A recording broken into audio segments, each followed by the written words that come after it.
Dobro večer. Vozačku saobraćajnu listu. Naravno, evo. Mi smo live, samo da vas obavestim. Sve snimamo, tako da... Ali će nas uskoro... Se snima audio i video, razno pušteno. Naravno. Poći ćete za nas.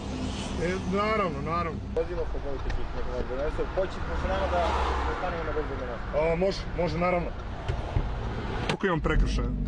Čovjek, sad će mi pišu pojas, pisat će mi pogrešnu nalepnicu, pisat će mi nedostatak, nemam, kako se zove, evo oni vozi, nemam, brate, saobraćajnu kod sebe, da, pratim sve. Radio, zato znam napamet proceduru.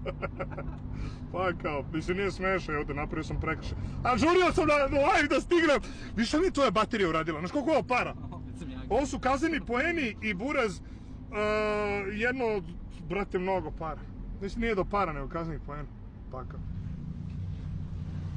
A ovdje će mi jedno. Ovdje se. A, gde me dovedoše, buraz.